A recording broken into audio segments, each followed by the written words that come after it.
제가 우리 교단의 군선교위원장을 맡아서 지금 4년을 사역을 했는데, 물론 그 전부터 임원으로 일한 지는 10년이 넘었습니다. 보통 우리가 군인 그리고 지휘관 그렇게 하면 선입견이 기골이 장대하고 용감하고 씩씩하고 원칙적이고 그런 무인상을 연상합니다. 그런데 제가 만나본 군대 지휘관들 중에 물론 그런 분들도 있지만 사복 입고 만나면 대학 교수님이나 아니면 학교 선생님 같다 하는 느낌의 아주 부드럽고 드러나지 않는 그런 카리스마를 가진 분들을 자주 만납니다. 그래서 그냥 내 속에 생각하던 군인상과 거리가 먼 분들이 제법 있어요. 저런 분들이 어떻게 최고 지휘관의 자리까지 올랐을까? 조선시대만 해도 칼을 잘 쓰고 용병술이 뛰어나고 권모술수가 있어야 올라가는데 저렇게 부드럽고 내성적이고 착한 분들이 어떻게 고위 지휘관이 될까 궁금한 생각도 가끔 들 때가 있습니다. 작년 11월에 여러분들에게 아주 좋은 소식이라고 하면서 알려드린 적이 있었는데, 우리 교단에서 군선교 현장으로 파송한 군종 목사님들이 20여 명이 있는데, 우리 교단 군목 중에 제일 이제 상급자가 공군 군목 중령이었습니다. 그분이 아무도 예상하지 못했고 본인도 전혀 기대하지 못했는데 갑작스럽게 자기보다 6개 기수 위에 3명의 상급자가 있고 동료들이 있는데 대령 진급을 하고 공군 군종감이 된 거죠. 11월에 승진 발령이 나면 12월 1일부터 계룡대에 가서 근무를 합니다. 육해공군 본부교회에 가서 군종감 직무를 수행하는데, 제가 군선교위원장이니까 총회장님과 같이 축하하러 가야 되는데 다들 일정이 바쁘니까 빨리 취임식 날짜를 잡아서 연락을 해라. 그랬더니 자꾸 연락이 안 오고 미뤄지는 거예요.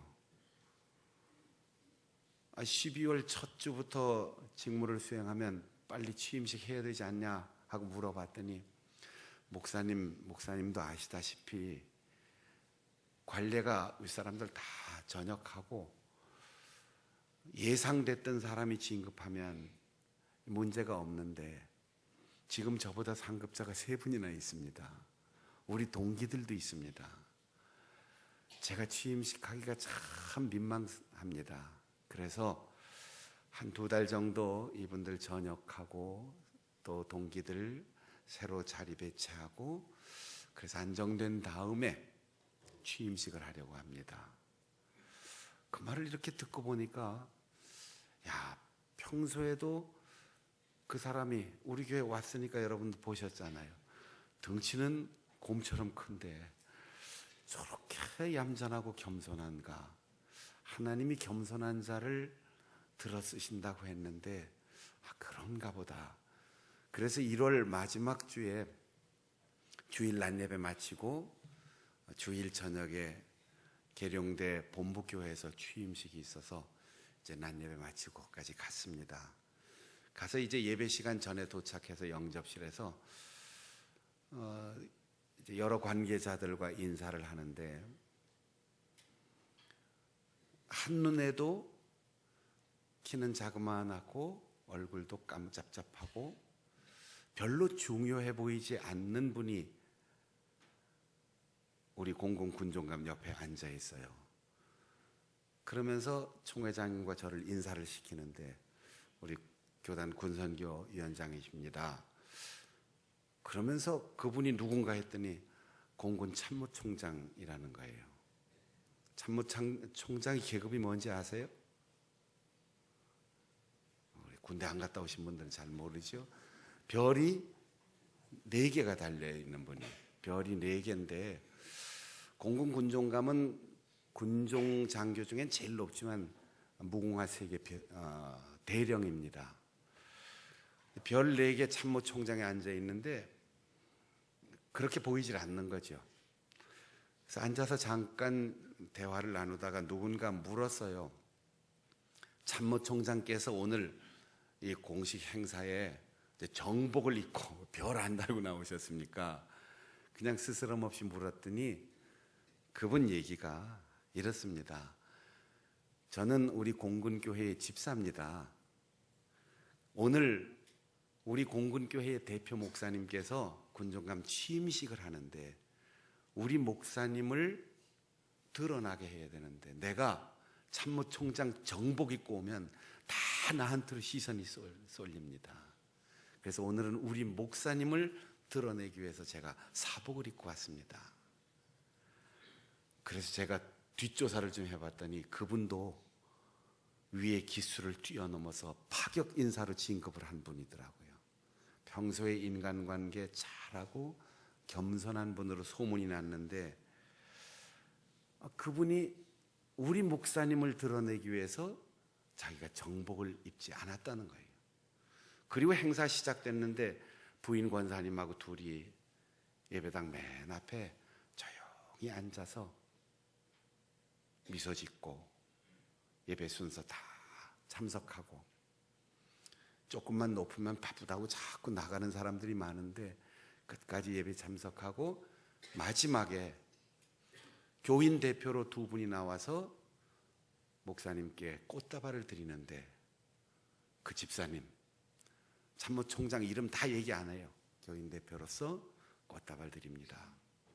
그분이 꽃다발 들고 나와서 목사님께 꽃다발을 드리는 거예요. 서울에 있는 공군 중앙교회 장로님 한 분이 축하하러 왔는데 저를 보더니 작년에 공군 중앙교회 와서 박순영 목사님 부흥회 하셨는데 제가 기억납니다. 그러면서 하는 얘기가 참모총장 부인 권사님이 매일 새벽에 제일 먼저 나와서 기도를 시작하고 새벽 기도 끝나면 제일 나중에 갑니다. 그러니까 참모총장 옆에서 하는 얘기가 제가 그 덕에 사는 겁니다. 이렇게 고백을 하는 거예요. 여러분, 겸손한 사람을 싫어할 사람이 아무도 없어요. 겸손은 비굴한 것과 다릅니다. 상대방을 높여주고 나를 낮추는, 그러게 오히려 당당할 수 있는 마음의 자세, 태도가 겸손이에요. 하나님께서는 그렇게 겸손한 사람들을 높이시고 쓰시고 겸손한 사람이 주변과 좋은 관계를 가지니까 아무도 예상하지 못한 파격적인 인사가 단행되는 거죠.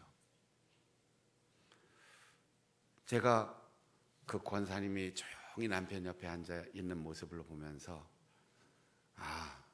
우리 장충단교회 권사님들도 남편들을 위해서 그렇게 기도하는 권사님. 군대의 속설이 있죠. 남편이 중대장이면 부인은 대대장이고 남편이 소령이면 부인은 중령이고 남편보다 더 자기를 드러내려고 하는 여인들이 있다고 하는데 아무 말 없이 조용히 앉아있다 가는 그 모습을 보면서 사람이 보기에도 좋은데 하나님 보시기에 얼마나 좋을까, 그런 생각이 들었어요. 하나님께서 겸손한 자를 쓰십니다. 다른 사람과 좋은 관계를 가진 사람의 길이 막히지 않고 순조롭게 열립니다. 따라해 보겠습니다. 하나님께서 겸손한 사람을 쓰십니다. 이 얘기하는데 아무도 반응이 없는 거 보니까 좀 질투가 나시는 것 같아요. 여러분들이 기분 나쁘십니까? 따라해 보겠습니다. 하나님께서는 좋은 관계를 가진 사람의 앞을 활짝 열어주신다. 믿습니까?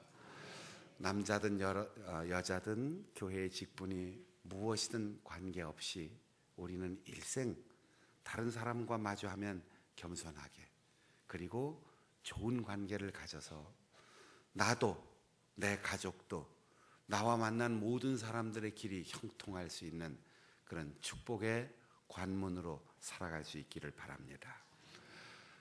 하나님께서 광야길을 40년 동안 걸어온 이스라엘 백성들이 이제 가나안 땅의 문을 열고 들어가기 직전, 너희들이 들어갈 땅에서 가나안 땅에 들어가는 것, 복을 누리는 것, 소유하는 것 중요하지만 그것이 오래도록 지속되고 자손들에게까지 이어지기를 원한다면 인생의 갈림길이 있을 때마다 생명과 사망의 길에서 생명을 선택하고 복과 화의 길에서 복을 선택하고 축복과 저주의 갈림길에서 축복하는 사람으로 살아라. 그렇게 말한 것이 지난 주일 설교 내용이었습니다. 그리고 하나님께서 이스라엘 백성들의 역사와 정치와 종교의 중심에 성전, 제사, 그리고 제사장을 세워 놓으시고 그 건물과 그 사람과 그 제도가 나 하나님이 거룩한 것을 너희에게 드러내는 외적인 표시이니 내가 거룩한 것처럼 너희들도 거룩해야 한다라고 당부하셨습니다.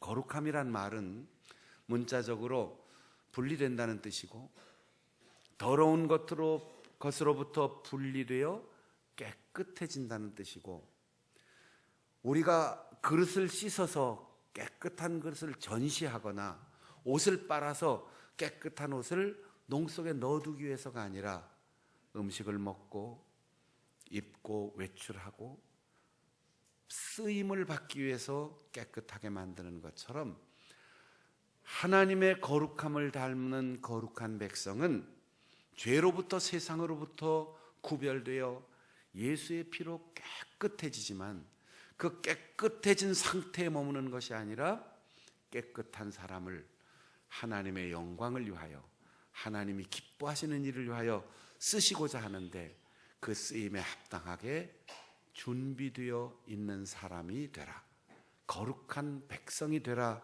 라고 강조하여 말씀하셨습니다. 그러므로 거룩하다는 것은 말의 뜻을 넘어서서 구별하여 하나님께 드림으로 하나님의 기쁨으로 쓰임을 받는다라는 뜻입니다.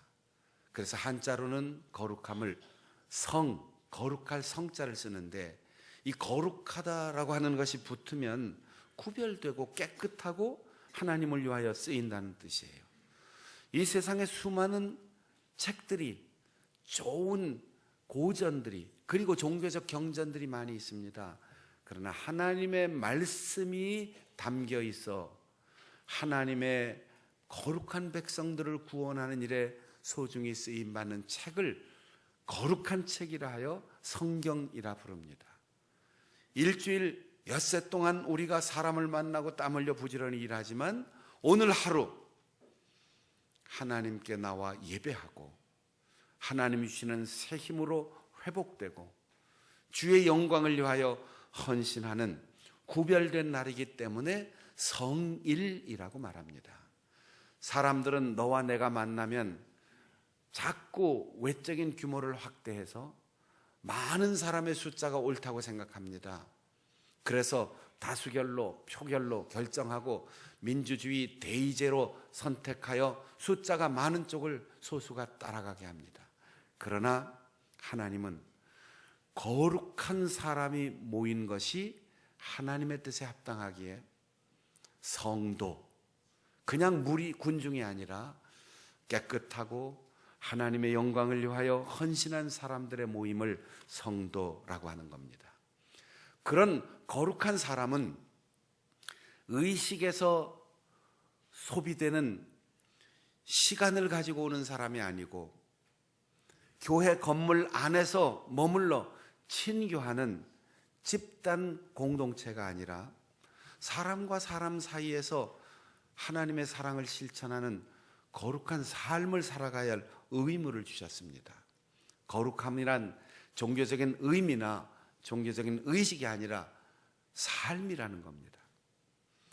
그 제일 첫 번째로 하나님께서는 거룩하게 살아가는 백성들이 곡식을 거둘 때, 농경사회에서 가을이와 추수할 때에 너희의 밭에서 그랬습니다. 내 소유의 밭, 거기에서 내가 뿌리고 내가 가꾸고 내가 기다리고 내가 경영했던 그 토지에서 포도를 거두고 올리브 열매를 거두고 무화과를 거두고 보리를 거둘 때 이게 어떤 열매입니까? 한 알도 땅에 흩어지지 않도록 알뜰하게 거두고 싶은 내 생명과 내 피땀 어린 열매들이 아니겠습니까? 그런데 하나님께서는 뜻밖에도 알뜰하게 거두지 마라. 혹시 거두다가 떨어진 거 있으면 허리 굽혀 줍지 말고 그냥 놔둬라.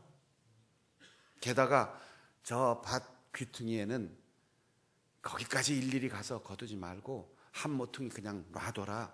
버려두라 그랬어요. 버려둔다는 말은 동작을 늦추라. 권리를 주장하지 말고 풀어주고 용서하고 맡기라. 이런 다양한 의미를 가지고 있는데 그것이 썩기를 바라고 내가 거두어도 남기 때문이 아니라 가난한 사람을 생각하라. 이 땅에 시민권과 영주권이 없이 머물고 있는 아무런 권리와 소유가 없는 사람들을 생각하라. 그들을 위하여 남겨놓으라는 거예요. 질문할 수 있습니다. 내 땅입니다. 내가 부지런히 일했습니다. 내 열매입니다. 가난한 건 내 책임이 아닙니다. 그 사람들이 거리를 떠돌고 이곳에 정착하지 못한 것 내 책임 아닙니다. 나는 도둑질하지 않았고 남의 것을 빼앗지 않았고 속이지 않았습니다. 정직하게 일했습니다. 왜 이걸 포기해야 됩니까? 라고 질문할 수 있어요. 그래서 하나님께서 이렇게 말씀하십니다. 내가 너의 하나님 여호와다. 우리가 이 땅에 와서 땅을 소유했습니다. 집을 소유했습니다. 풍성한 살림을 우리의 집안에 가득 채웠습니다. 우리가 노력해서 사회적 지위와 권력과 지식을 얻었습니다. 그거 내 겁니까? 자식에게 물려준다고 우리의 자식이 누릴 줄 확신할 수 있습니까? 여러분이 부모에게 얼마나 물려받으셨습니까? 사실은 물려받지 않은 사람들이 성공을 이루는 경우가 훨씬 더 많습니다. 정말 우리의 자식들을 사랑한다면 내가 물려주는 것이 아니라 나보다 나의 자녀들이 더 잘 되기를 바라며 기도하며 그런 좋은 세상을 만들기 위하여 지금 내 옆에서 기회를 잃은 사람들을 돕고 사랑하고 베풀며 살아야 돼요.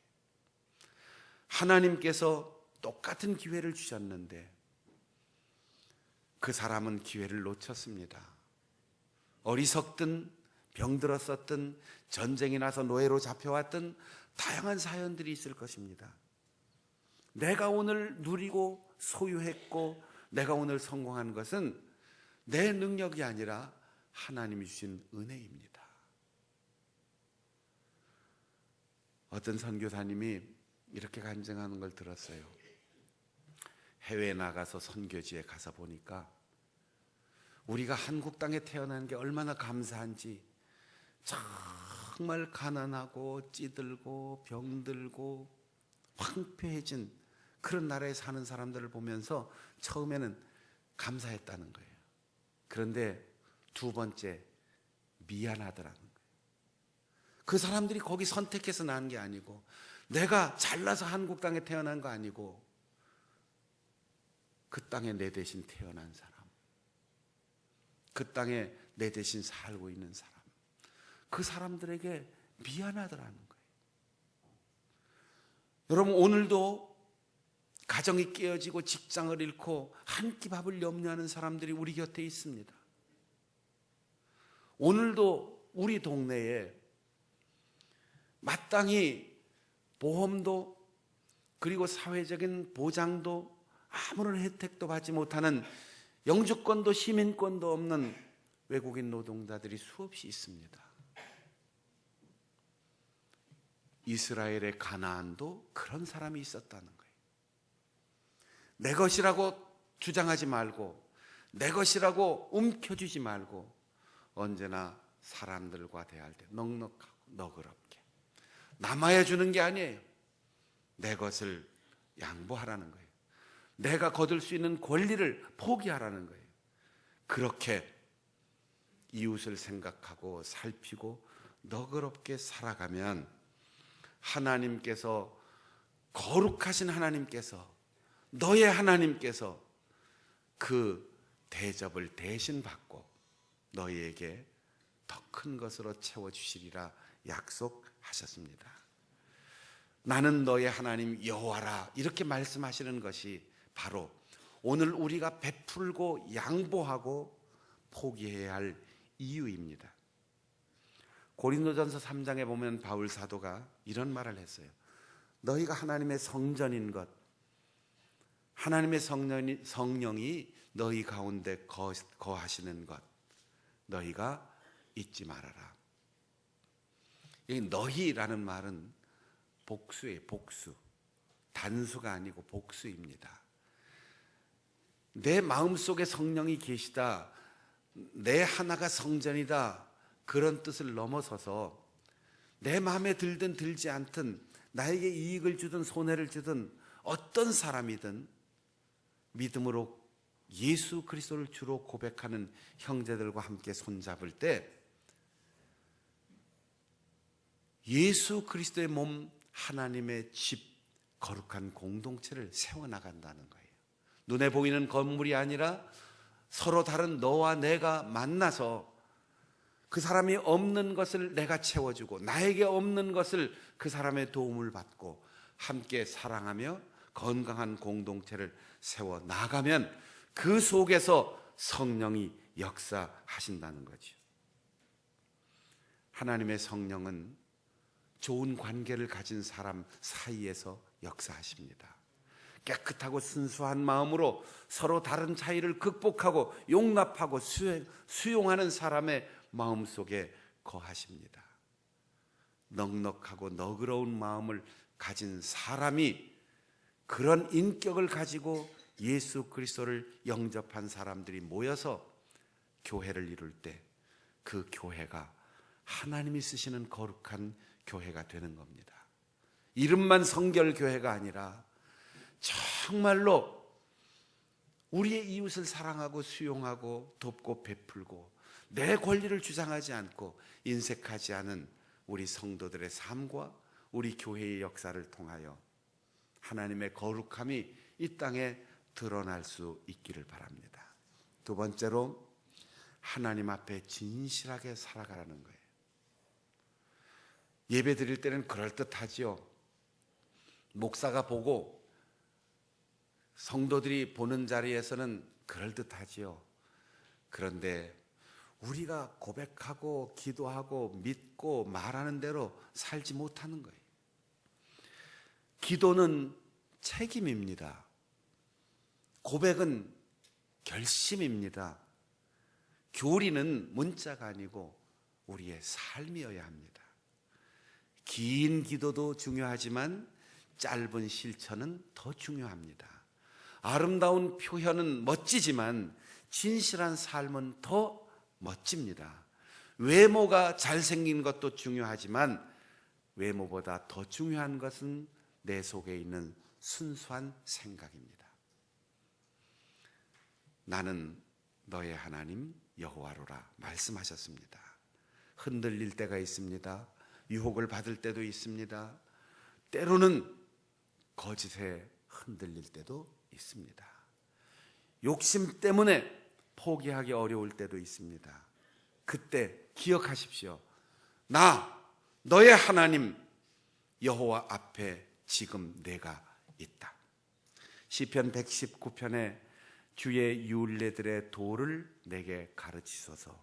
내가 끝까지 지키리이다. 깨닫게 하소서. 전심으로 지키겠나이다. 계명의 길로 행하게 하소서. 즐거워하며 살겠습니다 라고 고백했어요. 하나님께서 우리에게 대한민국 최고의 부자처럼 베풀라고 하지 않습니다. 대한민국 최고의 도덕적인 사람처럼 멋지게 살라고 하지 않습니다. 최고의 탤런트처럼 TV에 출연하라고 하지 않습니다. 하나님이 나에게 주신 것 중에 포기할 수 없는 것, 그것을 포기할 수 있는 용기를 가지라는 거지요. 하나님 앞에 기도한 만큼 책임지고 살으라는 거죠. 내가 아는 만큼 실천하라는 거죠. 그것이 하나님 앞에 신실하게, 예배 시간이 아니고 교회 건물 안에서가 아니라 여기에서 고백하고 기도한 그대로 하나님이 우리와 동행하신 삶의 현장, 우리의 가정과 우리의 직장과 우리의 일터에서 그렇게 살라고 하는 당부입니다. 끝으로 자신을 건강하게 세우라고 했어요. 내 이웃을 사랑하되 내 몸같이 사랑하라. 자라면서 받은 상처, 아픔, 고통, 열등감, 수많은 컴플렉스, 이런 것들이 내 속을 병들게 하면 우리는 다른 사람을 사랑할 수가 없어요. 그래서 남에게도 모진 말로 상처를 주고, 남들이 기분 좋을 때 찬물을 끼얹는 냉랭한 발언을 하게 되고, 내가 알 게 뭐야 하고 무관심하게 고개를 돌리게 됩니다. 그때 기억하십시오. 고개를 돌리고 싶을 때, 외면하고 싶을 때, 냉정하게 뿌리치고 싶을 때, 나는 너의 하나님 여호와라. 너도 죄인이었고, 너도 죽을 수밖에 없는 운명이었고, 너도 용서받을 수 없는 사람이었는데 내가 너를 용서했다. 너는 용서받았다.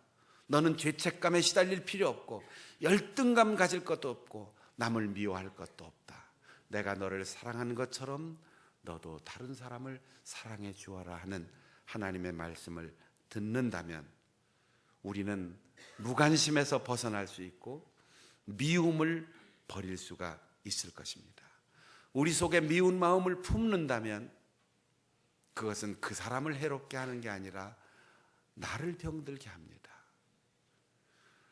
내가 누군가를 용서한다면 그건 그 사람을 위한 게 아니라 바로 나를 위한 것입니다. 미움을 품고 사는 것은 음독 자살하는 것과 똑같다고 했어요. 내 속에 용서할 수 없어라는 미움을 품는 순간 우리 몸의 모든 순환 체계가 우리 몸에 독소를 배출합니다. 미워하는 사람이 병드는 게 아니라 미워하는 내가 병이 드는 거지요. 그래서 바울 사도가 로마서에서 이렇게 말했습니다. 너희가 원수를 갚으려고 하지 말고 사랑으로 미움을 이겨라. 원망하지 말고 갚지 말아라. 원수 갚는 것을 주님께 맡겨라. 에베소 4장 26절에는 분이 나도 죄를 짓지 말고 해가 지도록 분을 품지 말라고 했어요. 우리가 계란이 있으면 빨리 먹어야지 돼요. 품고 있으면 병아리가 나옵니다. 사람이 분노하지 않을 수 없습니다. 미운 생각이 안 들 수 없어요. 다 감정의 동요가 일어납니다. 그런데 그 미움을 품고 있으면 죄가 나오는 거예요. 그 죄가 성장하면 또 다른 죽음을 가져오는 죄를 낳게 됩니다. 그래서 해가 질 때까지 그 분을 품지 말라고 했어요. 분노가 일고 미운 생각이 들 때 빨리 용서하고 빨리 화해하고 빨리 털어버리고 잠자리에 들 때까지 그 감정을 품지 말라는 거죠. 어려워요, 안 돼요, 힘들어요. 그때 기억하십시오. 너의 하나님 나 여호와가 너를 용서했고 너를 사랑했다. 네가 건강하면 그 사람들을 다 품을 수 있다. 너는 용서받았다. 너는 사랑받는 존재다. 너는 소중히 여김을 받는 존재다. 하나님께서 그렇게 말씀하시는 겁니다. 따라해 보겠습니다. 하나님께서 거룩하십니다. 나도 거룩하게 살 수 있습니다. 하나님께서 나의 하나님이십니다. 그분이 거룩하신 분입니다. 인간관계 때문에 힘들어 하십니까? 관계가 힘들 때 미움을 선택하거나 비난을 선택하지 마십시오. 사랑을 선택하십시오. 유혹에 흔들릴 때 나의 하나님 여호와를 기억하십시오. 밉고 절망하고 낙심될 때 나를 건강하게 붙드시고 치료하시고 회복시켜 주시는 여호와 하나님의 은혜의 손길에 자신을 맡기십시오. 그래서 종교적인 거룩함, 논리적인 거룩함, 경전 안에 문자로 남아있는 거룩함이 아니라 이웃과의 관계, 하나님 앞에서 그리고 자신의 내면까지 건강하고 거룩하여서 여러분과 만나는 모든 사람, 여러분이 머무는 모든 시간, 모든 공간을 거룩하게 변화시켜 나가는 하나님을 닮은 성결의 가족들이 될 수 있기를 바랍니다. 기도하겠습니다.